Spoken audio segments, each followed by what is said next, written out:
যে গরু বিয়া নিলে অনেক সময় কিন্তু কম কিনা আনা মাশাআল্লাহ এর ভালো মতো আর বিশে বাকর ভাই আনা মামুনি বেশি দম ভাই তাহলে বলে আরে এরা এলে আরে ভাবে ডিসকাউন্ট দিলা দিয়া ওরে তার দেখুন দে তাহলে আরে কের মতো করে মানি যারা আরে দুশো বাদিয়া করে ভালো মতো আমার সাধারণ জনের পক্ষে এসে আমি একটা দেখানোর চেষ্টা করব যে এখানে মানুষ কি সেবা পাচ্ছে বা মানে সেবার মানটা কিরকম।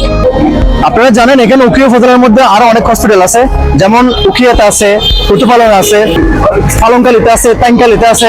এখানে অনেক হসপিটাল থাকার পরও কেন মানুষ এখানে পালং হসপিটালে পালং ভিড় কেন জমায়, আমি আপনাদেরকে এখানে সেবা কিরকম মানুষ রোগীরা এসে কিভাবে সেবা পাচ্ছে বা কেন এখানে মানুষ এসে এত ভিড় করতেছে, অবশ্যই আপনাদেরকে সবগুলো এখানে সেবাটা কেমন প্রত্যেকটা রোগীর থেকে জিজ্ঞেস করে দেখবো, আমরা প্রত্যেকটি মানুষের থেকে জিজ্ঞেস করে দেখবো যে এখানে সেবার মানটা কিরকম।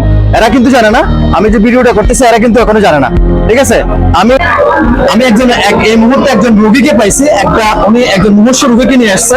তো উনি যেহেতু রোহিঙ্গা কমিউনিটির একজন মানুষ, তো আমি ওনার কাছ থেকে ওনার বাসায় জিজ্ঞেস করবো, মানে একটা হসপিটাল মাঝে রোগী আইলে যেভাবে ওনারা সুন্দর করে কিনা হয়, নার্স সকলে সুন্দর করে চায় কিনা, বা ডক্টর সকলের বিহেভিয়ার ভালো কিনা, বা ডক্টর সকলে সুন্দর করে চায় কিনা, বা ডিসকাউন্টের কোনো অপশন আছে কিনা। না আর ডিসকাউন্ট ফুল বরাবর দেন না আছে সুন্দর পয়সা ভর্তি হইলিও তাহলে ডাক্তার করে আইলে আর ডাক্তার করে সুন্দর করে চা আর মনে কি পরম করি তার বিল্লা করা তার মানে এই হসপিটাল দেন খুশি আর কি, আর বেশি খুশি সেবা খুশি। দেখুন এটা হচ্ছে প্রশস্ত রিসেপশন। এখানে আসলে অনেক বড় রিসেপশন, অনেকগুলো মানুষ আসলে আপনাদেরকে দেখে আমি শেষ করতে পারবো না।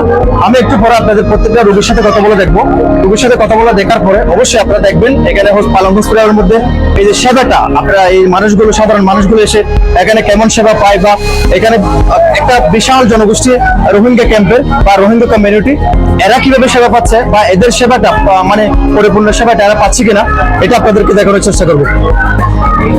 দেখুন আমি আপনাদেরকে দেখানোর চেষ্টা করতেছি, আমি আপনাদেরকে শুধু এটাই দেখাবো এখানে এতগুলো মানুষ কেন আসলে এখানে যদি সেবাটা না পাইলে তাহলে এই মানুষগুলো কেন আসবে এখানে। আর প্রত্যেকটি মানুষের অবশ্যই কোনো না কোনো সমস্যা আছে বিধায় এখানে পালং হসপিটালের মধ্যে আসে। আমি চেষ্টা করতেছি, আমি সাধারণ জনগণের পক্ষ হয়ে চেষ্টা করতেছি এখানে মানে মানুষগুলো ঠিকভাবে সেবা পাচ্ছে কিনা, এখানে সমস্যাটা কোথায় কোথায়, বা এখনো আদৌ তারা 6 বছর পার হতে যাচ্ছে পালং জেনারেল হসপিটাল, তো এদের যে সেবার মানটা আমি এটা অবশ্যই তুলে ধরবো। তো এটা হচ্ছে পালং জেনারেল হসপিটালের ল্যাব রুম, যেখান থেকে সব ধরনের পরীক্ষা করা হয়। তো এখানে দক্ষ টেকনোলজিস দ্বারা সব ধরনের পরীক্ষা কিন্তু করা হয়। আপনারা যদি মেশিনগুলো দেখেন এখানে যে উন্নত মানের মেশিনগুলো দেখতেছেন, এখানে সবাই কিন্তু মানে যার কামে শেষে ব্যস্ত। এটা অবশ্যই আপনাদের জানার দরকার আছে। এটা কক্সবাজার ব্যতীত এখানে যতগুলো হসপিটাল আছে, মানে উখিয়াতে, ফুটবাজারে, মরিচ্ছাতে অনেক ধরনের হসপিটাল আছে কিন্তু, হ্যাঁ এই হসপিটালের এই মেশিনটা আমি বিশেষ করে ক্যামেরাম্যানকে বলবো যে এই মেশিনটা এখানে কোনো ধরনের হাতের স্পর্শ ছাড়া কিন্তু মানে ওনারা অটোমেটিক এখানে যে কোনো হাতের ছোঁয়া ছাড়া কিন্তু এই পরীক্ষাগুলো এখান থেকে করাচ্ছে। এটা একমাত্র এখানে আমাদের পালং জেনারেল হসপিটাল ছাড়া কিন্তু অন্য কোনো হসপিটালের মধ্যে এই মেশিনটা পাওয়া যাবে না।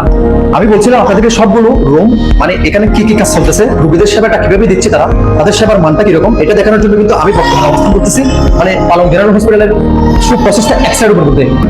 এই সুন্দর একটি প্রশ্ন করার জন্য আপনাকে ধন্যবাদ। আমরা সর্বাত্মক চেষ্টা করি যত দ্রুত সম্ভব একটি রোগীর রোগ নির্ণয় করে যাওয়ার জন্য। অবশ্যই তো ডাক্তারের কোনো প্রেসক্রিপশন অনুযায়ী রোগী যখন আমাদের কাছে আসে তখন আমরা এক্সরেটা করে সর্বোচ্চ 15 থেকে 30 মিনিটের মধ্যে রিপোর্ট সহ ডেলিভারি দেওয়ার চেষ্টা করি। ধন্যবাদ, আপনাকে অসংখ্য ধন্যবাদ। আপনারা শুনলেন, আমি কিন্তু এই মুহূর্তে দাঁড়িয়ে আছি পালং জেনারেল হসপিটালের সুপ্রশস্ত বা মানে অনেক বড় একটা অপারেশন থিয়েটার। আমি অপারেশন থিয়েটারের সামনে দাঁড়িয়ে আছি, আপনাদেরকে দেখানোর চেষ্টা করবো। এখানে মানে আপনারা অনেকেই জানেন না এখানে যে পালং জেনারেল হসপিটালের মধ্যে যে ডেইলি অপারেশন হয় সেটা কিন্তু অনেকেই জানে না। আজকে দেখে কিন্তু আমি একদম অবাক হয়ে গেছি, এখানে সুপ্রশস্ত যে এত বড় একটা অপারেশন থিয়েটার আছে, আপনাদেরকে এটাও কিন্তু আমি দেখানোর চেষ্টা করবো। এখানে কিন্তু সুপ্রশস্ত দুটো অপারেশন থিয়েটার বর্তমানে পালং জেনারেল হসপিটালের মধ্যে সুপ্রশস্ত দুটো অপারেশন থিয়েটার বর্তমানে আছে। এখানে প্রত্যেকদিন কিন্তু অপারেশন হচ্ছে। তো আমি অনেকেই জানে না এখানে পালং জেনারেল হসপিটালের মধ্যে দুটো অপারেশন থিয়েটার, একসাথে দুটো অপারেশন হয়। তো আপনাদেরকে হয়তো ভিতরে নিয়ে যেতে পারবো না, এখানে সুপ্রশস্ত অপারেশন থিয়েটারের যে জায়গা সেটা দেখানোর চেষ্টা করছি। একটা হচ্ছে এটা, আরেকটা হচ্ছে এই ভিতরে এটা, তো এখানে অবশ্যই অপারেশন চলতেছে। অপারেশন চলার কারণে কিন্তু আমি আপনাদেরকে ভিতরে নিয়ে যেতে পারতেছি না। আমি ভিতরে নিয়ে গিয়ে দেখানোর চেষ্টা করতেছি।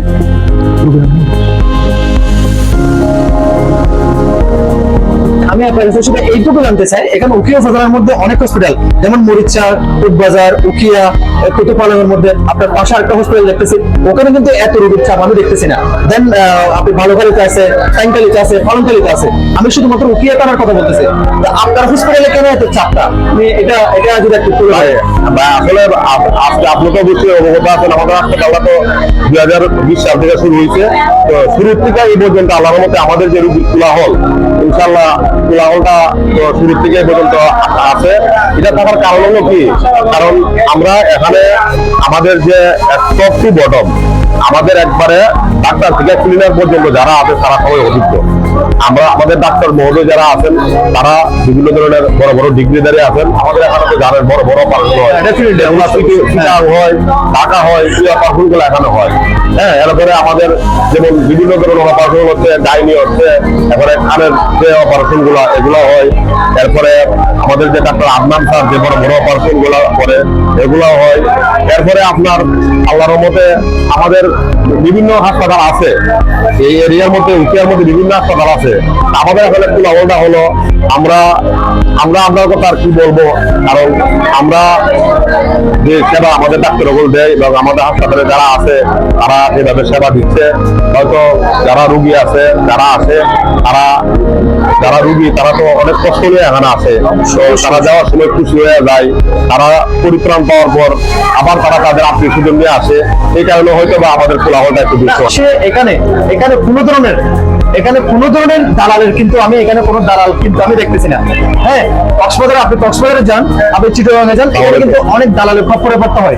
তা আমি এখানে যারা রোগী আছেন, আমি যারা দেখবেন ডেফিনেটলি ওটা দেখবেন, যে ওটা দেখার একমাত্র কারণটা হচ্ছে আমি আপনাদেরকে সরাসরি এসে আপনাদেরকে দেখানোর চেষ্টাটা হচ্ছে আপনি অবশ্যই এখানে আপনারা আসবেন, ডেফিনেটলি আপনারা সেবা পাবেন। তাদের পালং হসপিটালের এটা হচ্ছে মহিলা ওয়ার্ড, মহিলাদের জন্য মহিলা ওয়ার্ড, পুরুষ ওয়ার্ড অবশ্যই। তো আপনাদেরকে একটু দেখানোর চেষ্টা করতেছি, আমি ক্যামেরাম্যানকে একটু সামনে আসতে বলবো, কারণ এখানে প্রতিনিয়ত কিন্তু এখানে সেবা দিয়ে যাচ্ছেন কিন্তু পালং জেনারেল হসপিটাল। আমাদের দেখার কিন্তু আমি এগুলো করার ইচ্ছা হচ্ছে রোগীদের স্বার্থে, মানে পালং জেনারেল হসপিটালের সেবাটা, মানে এদের এত রোগীর চাপ কিভাবে তারা সামলাচ্ছে বা কিভাবে তারা সেবাগুলো দিচ্ছেন বা তাদের কাছ থেকে এসে সেবাগুলো পাচ্ছে কিনা। এটা হচ্ছে মহিলা ওয়ার্ড। এখানে মহিলা ওয়ার্ডের মধ্যে সার্বক্ষণিক নার্সরা কিন্তু আছেন, মানে আপনি ডে নাইট সব 24 আওয়ার্স কিন্তু এখানে সেবা অবশ্যই আছে। অবশ্যই এখানে সুপ্রশস্ত, মানে পরিষ্কার পরিচ্ছন্ন। দেন এখানে তাদের সেবার মানটা যে ভালো, সেটা আমি আপনাদেরকে শুধুমাত্র এটা দেখানোর জন্য আমি একজন রোগীর মানুষ হিসেবে বা একজন রোগীর স্বার্থে আমি আপনাদেরকে এই বিষয়গুলো দেখানোর চেষ্টা করতেছি। পালং জেনারেল হসপিটালের যে চিকিৎসা সেবা সেটা দেখানোর চেষ্টা করার আমার এটাই হচ্ছে প্রয়াস, আর কোনো কিছু না।